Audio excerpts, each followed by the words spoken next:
So hi, my name is Abhiyant Kanui and I'm going to interview Rohit Goyal, who's my high school friend. So how I'm going to do is first I'm going to interview question two with him, and after that, after his interview, I'm going to answer question number one and three separately. So Rohit, I'm going to ask you a bunch of questions relating to planned economy and AI. Sure. Number one, do you want or does anyone want a planned economy? I think it depends person to person. There are many socialists who might want a planned economy, but I am a capitalist, so I would never want a planned economy, at least according to me.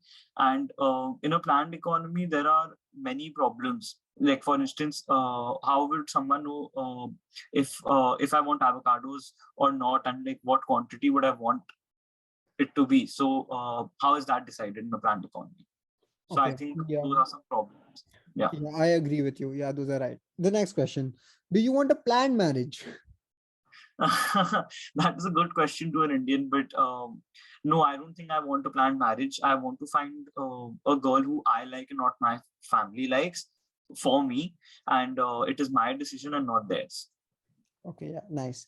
Do you want a planned death moment? Uh, no, that would actually take away the fun of life. And yeah, I don't want a planned death for sure. Nice. The next question. So, do you want every interaction of your life to be planned? No, I don't want every interaction of my life to be planned, and that like I feel that the activities and interactions should be dynamic. Otherwise, life becomes very boring. And unplanned and spontaneous interactions, sorry, are extremely important. Yeah, that's that. Okay, so Rohit, next question. So, do you want a third party to optimize the kind of music you listen to? And if yes, then when? I am extremely particular with the music I listen to, and I would not want someone to choose my music for me. But talking about optimization through AI, I like that sometimes. Like I get good music suggestions which I sometimes listen to. But there are many times I don't like the suggestion at all. So So yeah, basically, it sometimes works for you, and sometimes it doesn't. that's right. Okay, so every time if you plan it, it won't work the right way. So coming to the next question. So what is so attractive about the plan? Uh, Honestly, I don't know what attracts people to plan everything. Like as I said earlier, also planned economy cannot fulfill the wants and the desires of the common people. A decentralized process which has market forces help fulfill people's wants and wishes. And your markets are a mirror of what people want. So I don't get the fuss behind the plan. Like yeah. Okay.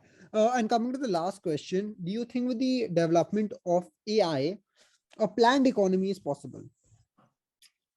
Overall, I believe that planning everything is not the solution. As I've learned, everything doesn't go according to the plan. And talking about the advancement of AI, I believe that yes, AI has made our lives easier and more convenient, but it cannot plan everything. Okay, Rohit, thank you for answering these questions. So that was the interview of Rohit. Now coming to part one and part three, which I have to answer. So if we even for we think that okay, in part one we think okay, the AI can solve the problem of AI. AI can solve the problem of can solve the knowledge problem. So then, will markets become better or worse? So I think that okay, if AI reaches that level to solve everything, it's very possible that AI might just get better and might um, help solve some of the market failures, predict some. Honestly, see, I believe that AI is not going to do it, but for the sake of this question, there are some problems which AI will be able to prevent, but there are some that AI might not be able to prevent. For example, like I think personally that the 2008 crash, the stock market crash could have been prevented by the AI if all the default numbers and everything was put into the AI and all the information was fed.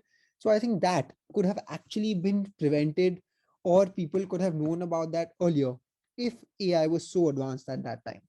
That's what I feel. And for part three, Now coming to what I actually feel is that AI is not always right, or it's not the solution, and that economic principles as they exist, AI cannot replace them however advanced they get. So for number, the first question is there's too much data. So I feel that AI can't overall.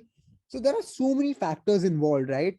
With anything, with as I've learned all over the econ lecture, one thing I've learned is that human behavior is, there's no justification for human behavior. Anything can happen. People, it depends. People have different views, and there's no justification for anything, right? And there are so many factors involved, so many small factors, which I think cannot be put into numbers. There are things that exceed numbers and exceed things like emotions, which depend from person to person. So AI cannot perfectly plan or account for everything. So that's the same problem which even happens in a centralized economy where people are planning it. They cannot consider the small factors that might actually play a huge, huge part in it. So I think this is basically what I mean. And data without theory, another thing which he says is useless, perhaps. So this is exactly what I said.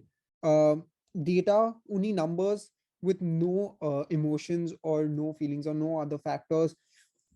It can only give you, it can only give you estimations, but I don't think it can ever give you near perfect results. So this is what I feel about AI and a planned economy.